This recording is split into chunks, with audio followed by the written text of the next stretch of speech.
Hey, welcome back to Carl Prusa MMA. Today I am with a current UFC fighter and everyone's favorite teacher, the Renegade, Mr. Cody Gibson. Cody, how are you doing today here? Super Bowl Sunday. What's going on with you, my man? Just Sunday's my rest day, so as we go get through camp and you get into the thick of it, uh, having that rest day. I wake up at 5 a.m. every single day, so having today I woke up about 10 minutes ago, so it felt pretty good. 8 o'clock, man, it feels really good actually. So you're taking on a tough guy, Davey Grant, coming up, a guy who's been in the sport for a while now, I think 10 years. But how did the Renegade first find this crazy passion and love for the world of combat sports and professional fighting? Uh, well, I was getting into a lot of trouble as a kid, getting in fights and Um, always fighting. I just enjoyed fighting from a young age, and then I wrestled growing up and wrestled in college, and started fighting actually when I was still wrestling in college. I'd uh, I'd come home in the summertime and crash on my brother's, on his couch in his apartment, and one of our high school buddies was training at a little gym and invited me, and I went with them and put on some boxing gloves and threw some hands, and then about a week later, I made my professional debut. Now, a lot of people watch the sport currently in 2024, but very few understand that 15, 20 years ago, this sport was not nearly as culturally accepted as what it is today. When you were first starting, when during your first amateur contest and your early pro contest, do you have any crazy fighting horror stories of maybe unsafe fighting conditions, bad medicals, mystery opponents? Do you have anything nuts and wild? But yeah, I do. I never had an amateur fight. I don't think it existed at the time in California. Um, Camo, they call it now, but at the time, we were fighting on, gaming casinos, Native American land. They could have the Indian casinos, and they would have a lot of fights at Tattoo Palace or Eagle Mountain Casino or different venues. And one of the stories that sticks out to me is um, at the Eagle Mountain, the Warriors Cage is the name of the show they used to have, and I fought for them quite a few times.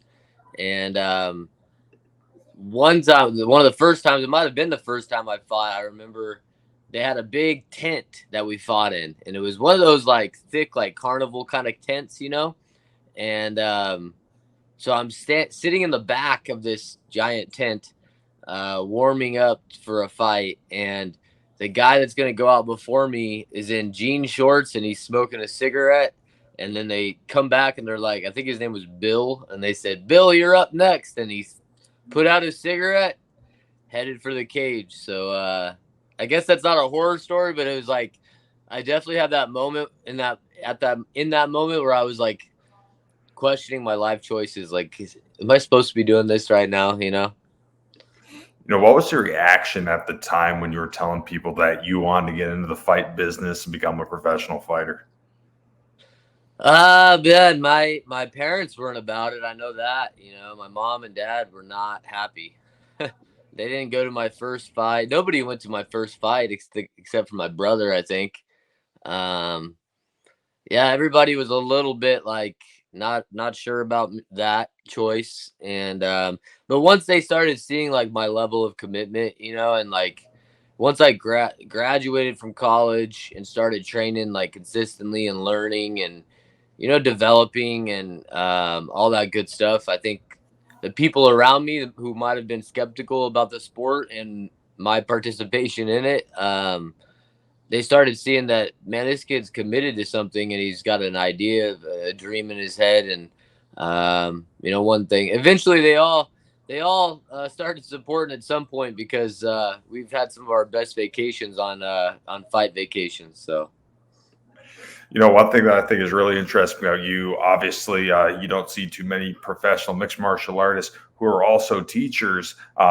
If I'm wrong, you have a master's of education, right? So Yeah. I think that's really cool because I just graduated with my doctorate of education in December. So it's cool to see someone in the highest level of the sport that is also still in the classroom doing what they love in that element, and also making an impact on young children's lives and trying to help develop them into future people. I saw you in another interview, you mentioned that you just couldn't leave the school district. You couldn't leave the school district in August. You had to at least commit 1 year.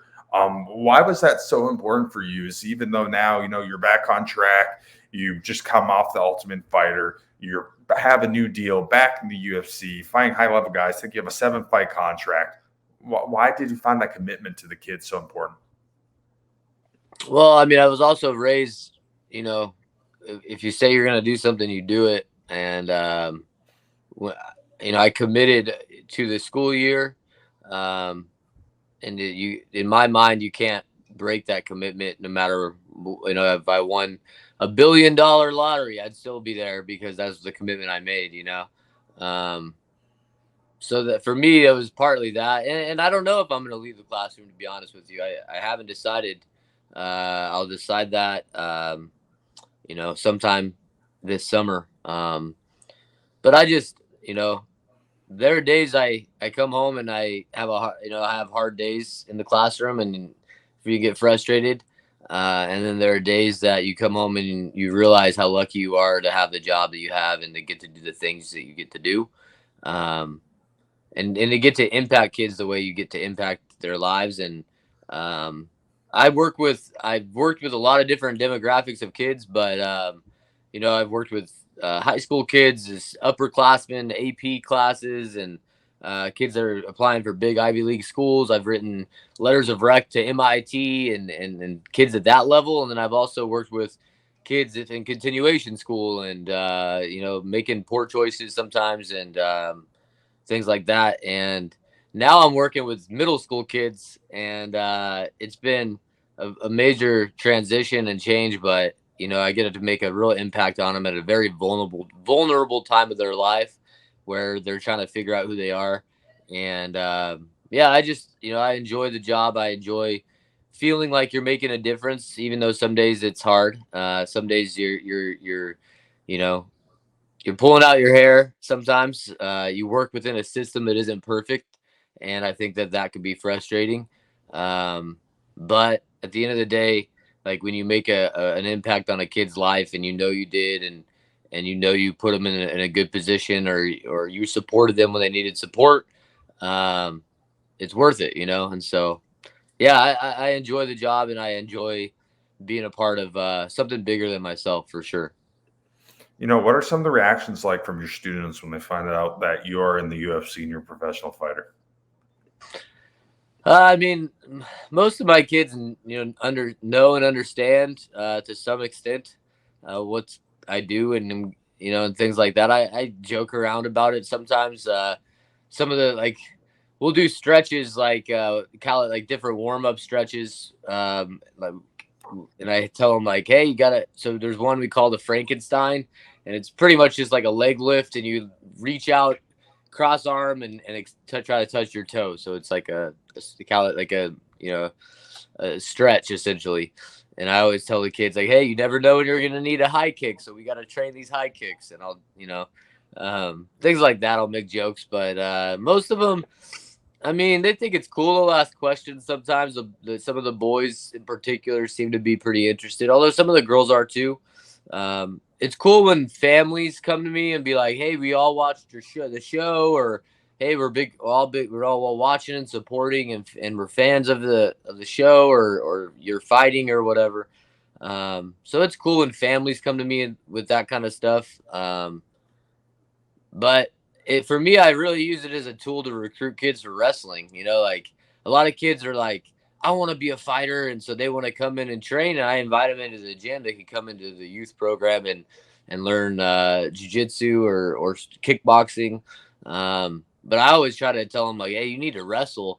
And then I've got a few that wrestle, and I'm like, hey, are you wrestling again this year? And they'll be like, no, I'm gonna actually train I want to get into jiu-jitsu and kickboxing. And I'm like, if you want to get into that stuff, if you have any inclination in your brain that you want to be a fighter, then you better stay in the wrestling room, because you got to be pretty good at that if you want to be successful in the sport. So I really use it as a recruiting tool for the kids to encourage them to wrestle. I think wrestling is a sport that, it saved my life, and I think it can save a lot of kids' lives, and it can impact a lot of kids and teach them a lot of valuable life lessons. So I always try to pivot my story or my attention, especially if the attention's on me, pivot it to recruiting them for the wrestling team has always been my strategy. Let's now pivot to your first stint in the UFC. Do you remember where you were the first time you got the phone call, probably from your manager or coach, saying that you were going to make your UFC debut? Yeah, I do actually. It was 2014, and I was coaching at my alma mater high school, and I was I think it was it was a summertime. Yeah, it was it was summer practice, so we were doing like club team stuff, and so I was away from my phone for like 2 hours at practice, and then I got to my phone in the office of the wrestling room at Mount Whitney High School, and I saw that I had been signed to fight in 9 days against Aljamain Sterling. So little did I know at the time, what that name meant and who that was, and was definitely one of the roughest weight cuts I ever had. I had over 30 pounds in 9 days, so that wasn't fun. But I think I don't think I'll ever forget about getting that call or that text in this case the first time. Um, good memories. At the time when you fought him, did you have any idea after getting in there with them, maybe I just fought a future UFC champion? I can't say I could say that I thought he was going to be a champ, but I knew he was going to be successful. He was a really good wrestler, long and lengthy for the weight, good grappler. And so, I could tell like this guy's going to be a problem for a lot of people. We had a lot of back and forth wrestling exchanges because we both come from a wrestling background, and I definitely remember. And then he came and trained with me for not too long after we fought. He came and stayed at my house and trained with me for a couple weeks, and so I was able to see how good he was. And so I knew he was going to be good. I didn't know he was going to be as good as he ended up being, and I'm not gonna sit. I had some doubts along the way, especially with his striking and the development of it. I wasn't sure if he was going to be able to get to that upper echelon of the division, but he proved a lot of people wrong, myself included, and I'm happy for him. And I think this move up to 145 pounds is a good move for him. He's a big guy. I think he's probably the biggest bantamweight I've ever seen besides myself. So.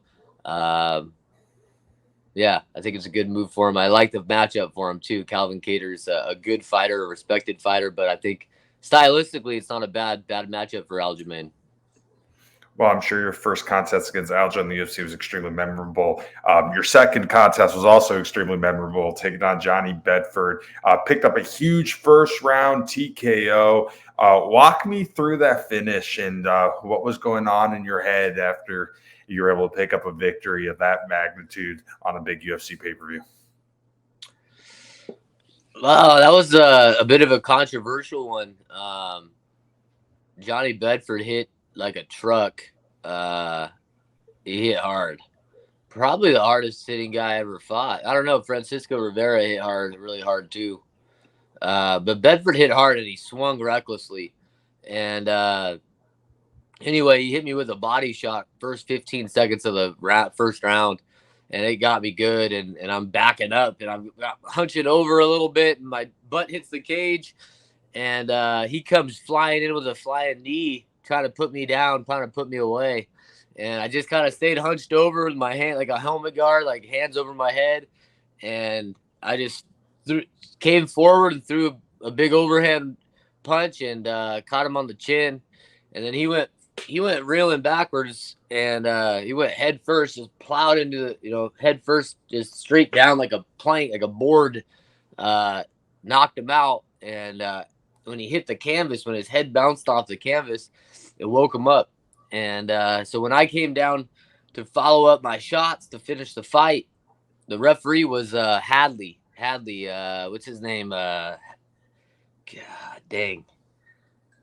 You see him all the time whenever they go to San Antonio or Texas or that area. Kerry Hadley's his name. Anyway, Kerry Hadley, he puts his arm in between us, and I'm over the top of him, trying to rain down punches. He puts his arm in between us, so the fight's over in my eyes, and then he takes it out. And so I look at him like, what the hell was that? You can't do that. You can't stop the fight and then not stop the fight, because Bedford came to at the last, after I knocked him out, when his head bounced off the canvas, he like woke up. And so he's like holding on to my glove, like, and I'm just standing over him, staring at this ref. And anyway, it was kind of an odd finish by the referee and the way they did it. So there was a lot of controversy, and he got up and complained and everything. So my first UFC win didn't feel like a win, just because, it was controversial to some degree. But yeah. I'm not Johnny Bedford annoyed me, man. That guy talked a lot of smack, so whatever. Your following contest in the UFC, you took on a guy, Manny Gabirian, guy who was also on the Ultimate Fighter years ago. But if anyone remembers, that was a big card because that featured Conor McGregor and it featured Dustin Poirier. What was it like being on a card at the early stages of the McGregor era? And when you were seeing him backstage and everything, did you have a feeling at that point? Did you say, okay, this guy's got something that could be bigger than life here?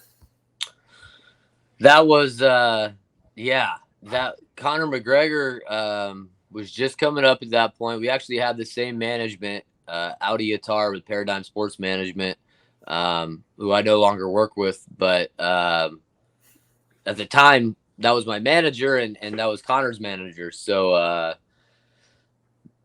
we got to Vegas, and I'm trying to remember back.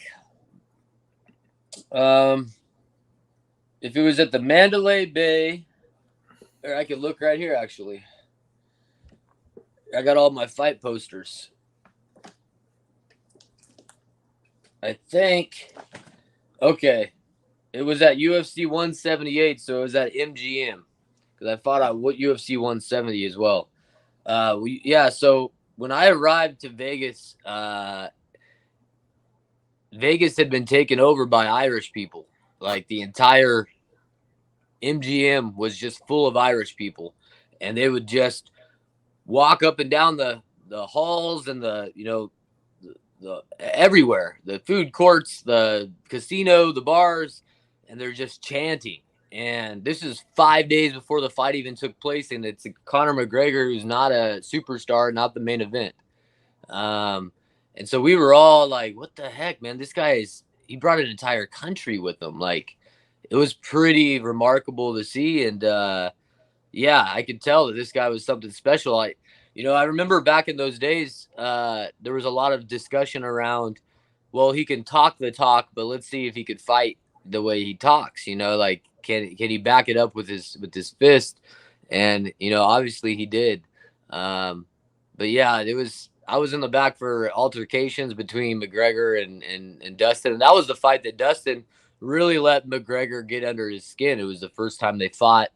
He didn't take well to a lot of the trash talk and antics that McGregor brings with him. And McGregor was doing all the classic McGregor type of stuff. And so, I got to be around some of that stuff. And there were actually some other great fights on that card too. If you go back and like Tapology or Sherdog, that fight card, UFC 178, Robert Whitaker was on that card. He lost, I think, on that card. Donald Cerrone was on that card. Jorge Masvidal, Stephen Thompson. You know who lost on that card was Amanda Nunes, the Cat Zingano. That's Cody. I mean, that's a pretty historic card to be involved. That was a good one, man. That was a good one. Following your time in the UFC, your first time in the UFC, After you were released, you battled it out on the regional scene. You took on some UFC veterans on the regional scene, guys like John Dotson, guys like Ray Borg, guys like Francisco Rivera. But obviously, people who really understand the sport, they know that regional scene is a grind. The money isn't great on most of the promotions. You're battling it out. You have the opportunity to go Eagle FC, Khabib's promotion. But what was it like going from the UFC to, battling with these regional promoters to find fights? Yeah, it was, they told me after they cut me from the UFC, they said, Sean Shelby said, go win some fights and you can get back here. And so I took that for face value, and that's what I went to do. And I did that. I went back to the Tachi Palace, which is where I kind of came up through, which is where the old WEC kind of origins were. And so there were a lot of connections with California and the history of the venue and the old WECs that started out there in Lemoore, California. So I went and won their title and was fighting for them, and they were keeping me busy right after I'd been released from the UFC. But then that promotion kind of fizzled out, and then there was a year or two time there where it was just like me scrapping by, trying to find fights somewhere, anywhere, and luckily, and then the pandemic hit, and then some of these smaller shows like LFA and stuff, they don't want to have you on if you're not a 22-year-old prospect. Like, I won a main event for the LFA when they came to Fresno, which near where I grew up in my hometown, and I won a main event for them against a like 19-2 Brazilian, and then they wouldn't have me on their show anymore because I don't know, I guess an old man. So it was challenging, just to find promotions, find fights. And then the pandemic hit, and then I was really like, man, I don't know, maybe I'm done. And yeah, I moved from the Central Valley of California to the Central Coast, and I moved gyms, I moved coaches. And I think that was kind of what I needed. I needed a restart, a resurgence, and as soon as the pandemic kind of lifted, I got busy and have been busy ever since. And I got fortunate enough to get picked up for a couple of promotions back your way. Actually, got to fight on the East Coast in Florida and South Carolina and some other places, and got some opportunities to fight some big names.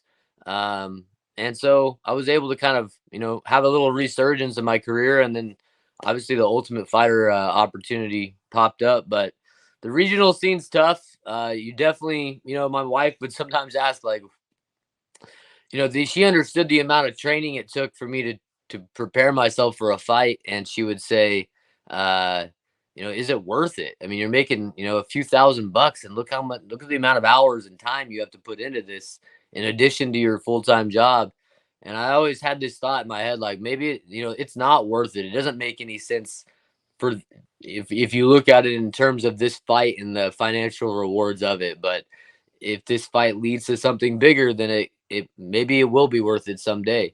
And sure enough, we just kept our nose to the grindstone, and now it's time to cash in the chips, so to speak, and make it worth it by having big paydays and big bonuses. And so we're looking for wins and bonuses, and we're looking to get as many of those as we can over the next couple of years, so that I can hang my hat when it's all said and done, and I can say, hey, it was worth it, man. It helped us, financially, put us in a better position, those sorts of things. So that's where my mind is. That's where my attention is like, hey, you battled for the last 17 years to put yourself in this position, and now you're in it. Now go make it worth it. Make it worth your time. And so every time I train, every time I step in the cage, that's why I'm telling you guys now, every single time I get in the cage from here on, like from the time I got this second UFC opportunity on, like I'm looking to I want to turn heads. I want people to talk about it at the end of the night, and I'm willing to put my body on the line to do that, and so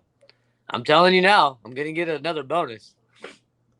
You just touched upon something that not enough people really understand who watch mixed martial arts is the sacrifices needed to be a mixed martial artist. I don't care who you are, Conor McGregor, John Jones, anybody on the roster. When they first started out, just like in anything, the money wasn't there. There's guys that have to work 40-hour jobs like yourself. You have families, you have kids to support. As you mentioned, you might be making a couple $1,000s if you're lucky on the regional scene for a fight. There's so much that goes into it just to be able to maybe get an opportunity like you were blessed with and other fighters are blessed with to do this for a living and make a decent amount of money. What was the motivating factor? What got you through those hard days of uncertainty? I think the number one thing is like just a love for it and a feeling like if I continue down this path, like even if it didn't make sense today and it might not make sense tomorrow, if I continue down this path and I continue down this journey and it'll be worth it. It's almost like a faith, like a belief. Like I'm not a religious guy, so I have trouble with the concept of faith. But I had a faith. I had faith in the path I had chosen and the path I was going down, and that I would get to where I needed to be. And I didn't know how. I didn't know it would happen in the most unconventional ways, but I loved to fight, and so I knew, this was my calling. This is what I was meant to do, and then just having faith in my ability and my, just being focused on what I was trying to accomplish. And I mean, every single day in the gym, coming in with a purpose, and so yeah, it was kind of like a blind faith, and maybe for a lot of guys that wouldn't have worked out, maybe there's a lot of careers that ended on the regional scene after being cut from a big promotion, and it could have definitely gone that direction for me. But I think just faith in the process and faith in what I was doing, and that kind of is the reason I was able to continue on and have this kind of second resurgence. So you're battling it on the regional scene, and all of a sudden news breaks that the 31st season of The Ultimate Fighter is coming out. Michael Chandler, Conor McGregor head coaches. Where were you when you got the opportunity, and what were your initial thoughts about partaking in the series? Originally, I was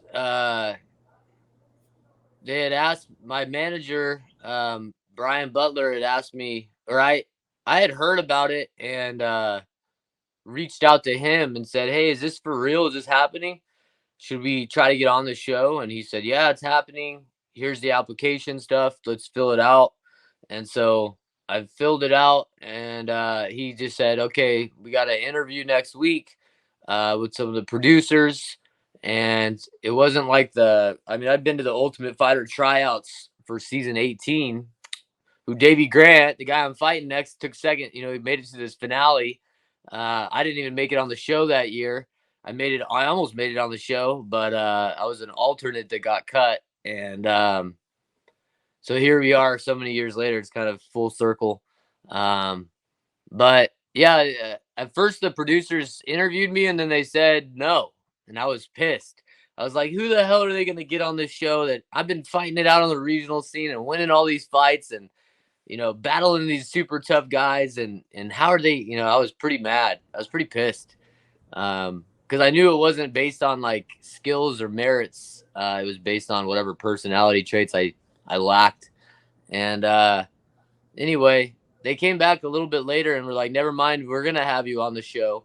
But we didn't know McGregor and Chandler were the coaches yet. And even when we arrived to Vegas, we found out pretty quick that we weren't on the show, that there were still a lot of cuts to be done before the filming started. And so it was a pretty nerve-wracking couple of weeks sitting in a hotel room, locked in a hotel room, essentially, doing medical exams and training in the hotel gym and listening to guys getting cut as the week went on. I think we were in the hotel room for 10 days waiting because McGregor had to reschedule when the show could start. And yeah, you would hear it on your door. You'd hear some guy getting a knock on his door, and he was being told he wasn't being kept and was going home. And so it was definitely nerve-wracking. And then to get on the show and then to find out who the coaches were, is it all happened so fast. We didn't have a whole lot of time to react or think about it, but yeah, it's kind of wild, man. I think back to this time last year, I was on the show, so it's been a wild year to say the least. And now, how did you enjoy being on the show? How did you like living in a house with a bunch of hungry fighters and having to take a bunch of fights, short notice? What was that whole experience like? It was a good experience. I've never trained at I've never had full training camps. I mean, I've trained a lot of gyms, but I've never come from a gym that had 20 UFC fighters and you know a ton of high level guys all around you. I was in the Central Valley, and we had a good little stable of fighters, but it wasn't a big team by any means. And then I moved out here to the Central Coast in San Luis Obispo and train at the Pit, which is a world. Everybody knows what the Pit, who the Pit is, and the lineage there, and the connection to the Chuck Liddell and the sport. But we're not a huge gym with a ton of guys, so being able to be around a bunch of other guys that are trying to have the same goals I have and want to achieve the same things was fun. I learned a lot, and I also got to talk to some of the younger guys and make, build relationships and hopefully help them with some words of wisdom that I've picked up over the last 17 years of doing this. And so it was a good experience. And I had, it was hard for me to be away from my kids and my wife for that long.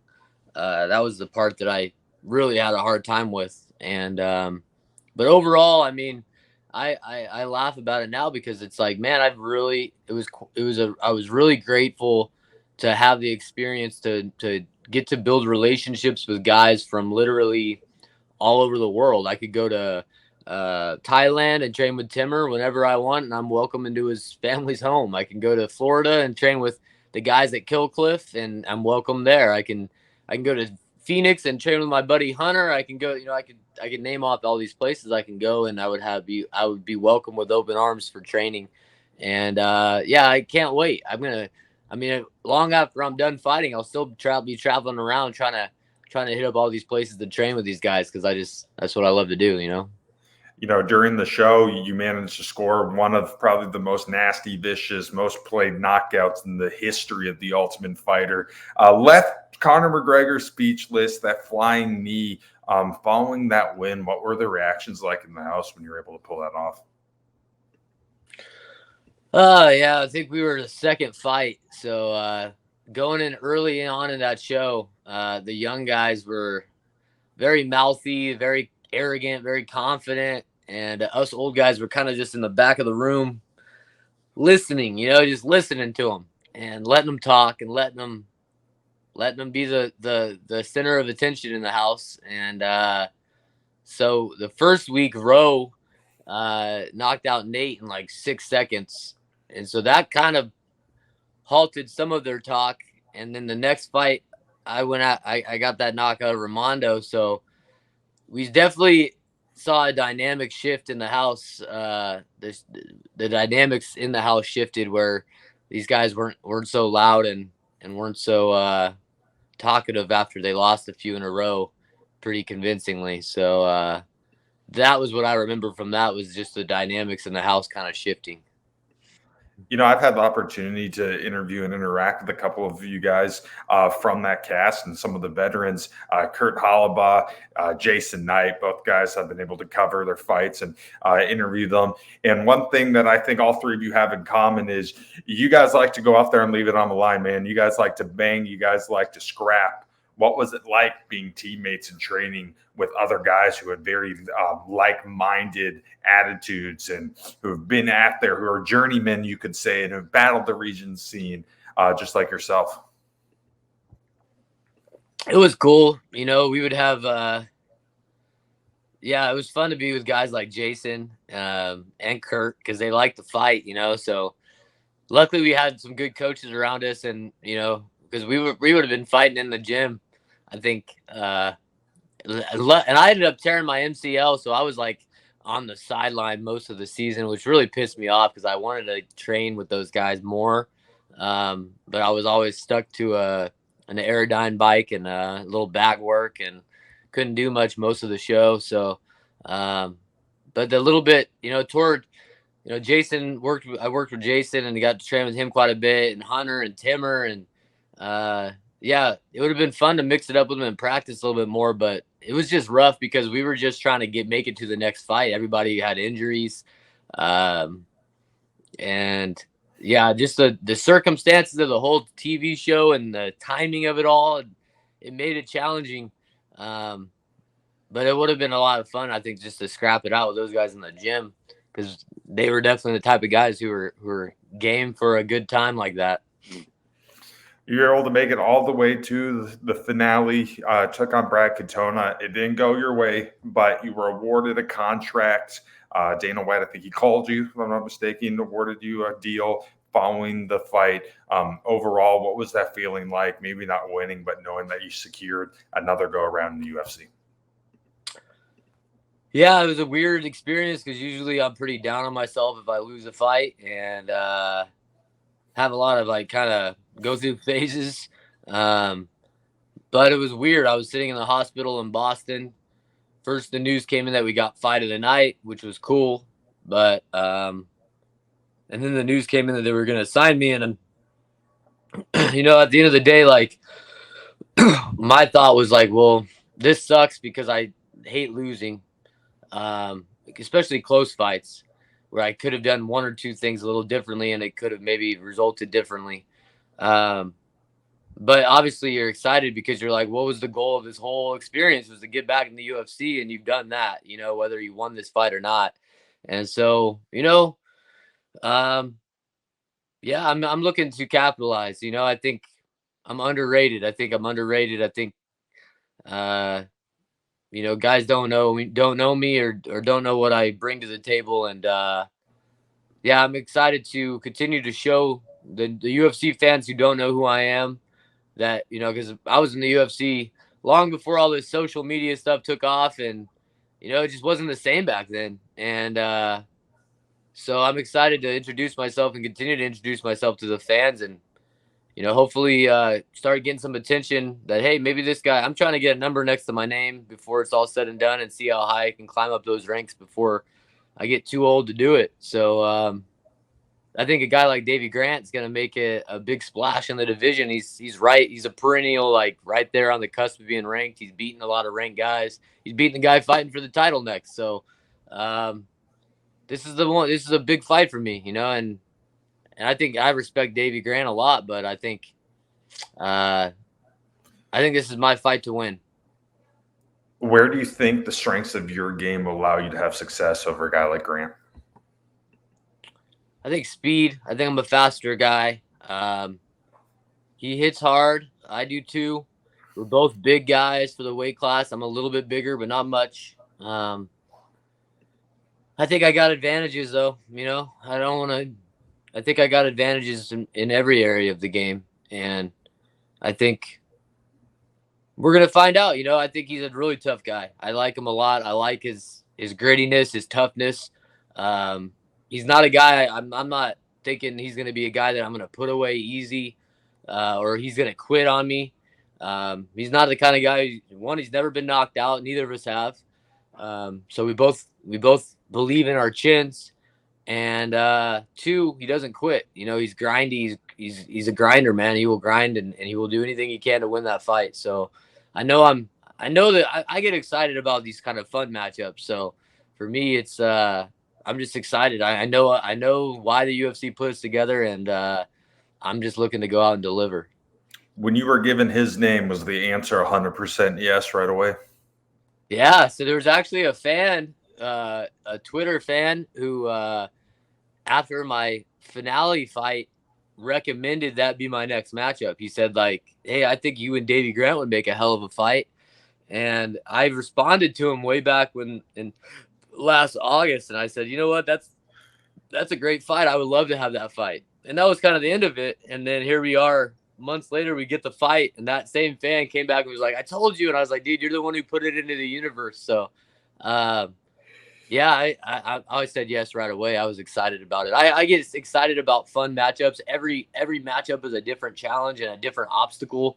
And I watch a lot of film, and I come up with my coaches and I come up with game plan, and we talk about strategy and how we're gonna implement things and approach things.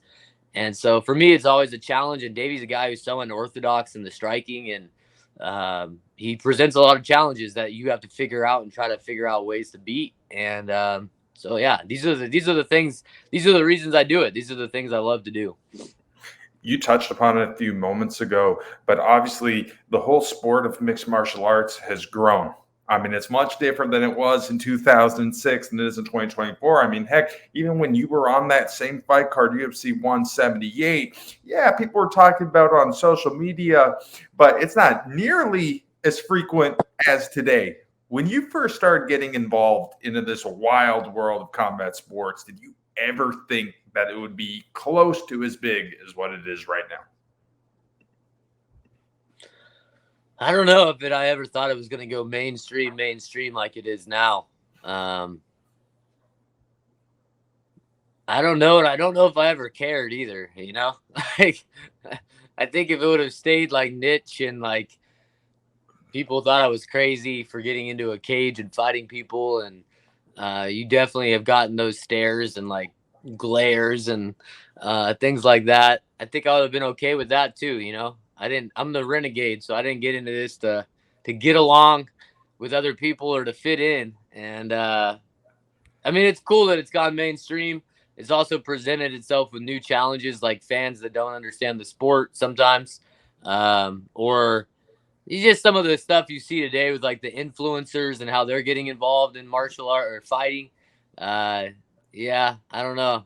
Things have changed. This whole social media aspect of it, I think, is the biggest thing that's like, I don't know.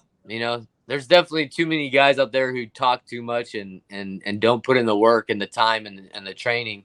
Um, and that's what I prefer to see. You could make you're not going to impress me with your Instagram reels. You're going to impress me with your work ethic and putting your head down and going to work. And that's what I'm about. So, for better or worse, the thing has exploded the way it has. When you look at it, fighters now compared to maybe 15, 20 years ago, there's no question that the skill level has extremely evolved. These guys are really, really good now. And I think it's kids being able to watch it at a younger age. It's culturally accepted now. They're starting to train at 7, 8 years old doing jiu-jitsu.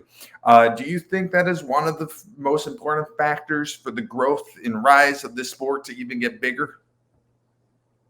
Yeah, I think you see that with how the UFC's investing in their PIs and their places around the world. And yeah, you're going to have the sport's going to continue to evolve. And I mean, even the sport of wrestling, which has been around forever, has evolved. If you go watch wrestling, the NCAA championships from the 1970s, and watch them today, they look a lot different. There's a lot of different things happening.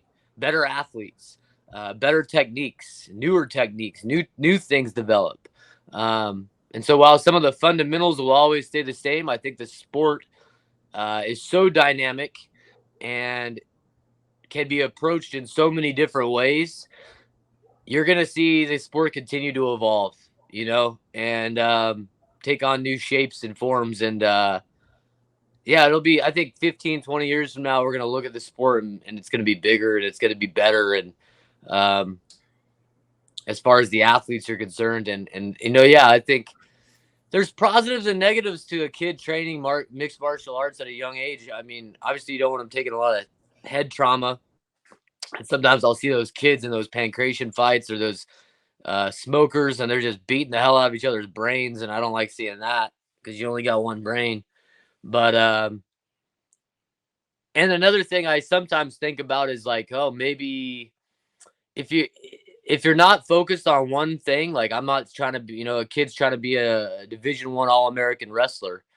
And instead you're focused on dabbling in wrestling, dabbling in kickboxing or boxing, dabbling in Muay Thai, dabbling in jiu-jitsu. At a young age, if you never have your focus, if you're always doing all of it, and you're always putting one foot in all of it. I don't know if that creates the better fighter in the end, you know? I don't know. I don't know the answer to that question, but, um, I think for my generation, everybody was a specialist in one martial art, and then they came to mixed martial arts to learn the others. Whether you were a jiu-jitsu black belt world champ, or you were a division, a college wrestler, or you were, whatever you came from, Golden Gloves boxer, whatever the case was. And then you learned all the other martial arts, or you tried to learn all the other martial arts. So it'll be interesting. It'll be interesting to see how it evolves. But yeah, I think there are some young kids out there. You'll see them hitting the pads, and you're like, man, this kid's gonna be a savage. And it's gonna be interesting to see how the sport evolves over the next 15, 20 years.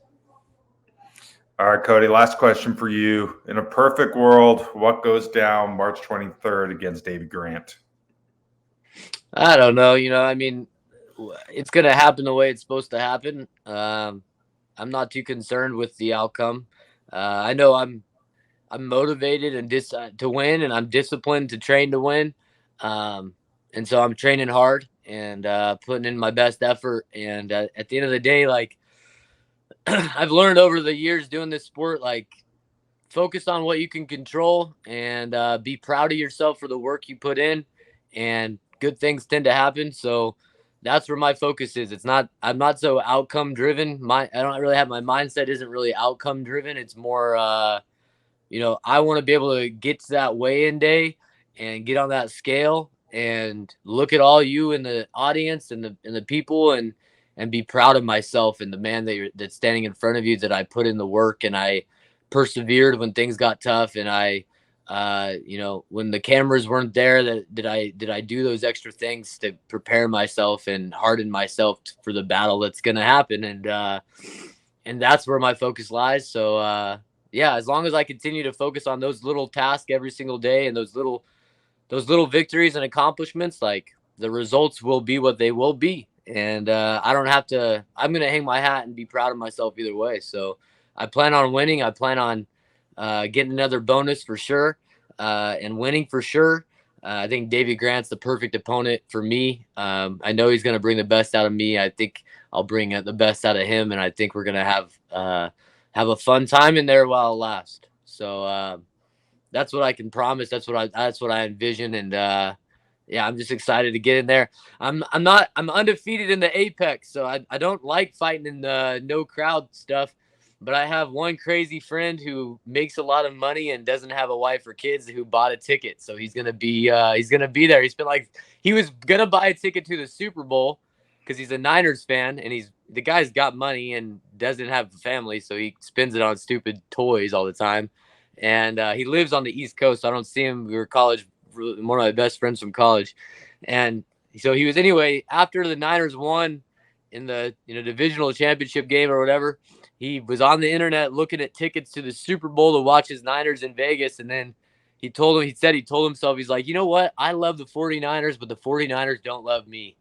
My buddy Cody, I love him and he loves me. So I'm going to go watch him fight instead of go to the Super Bowl. So he ended up jumping on the Apex or the website and getting a VIP ticket to the Apex. So he's going to be front and center there. It'll be fun.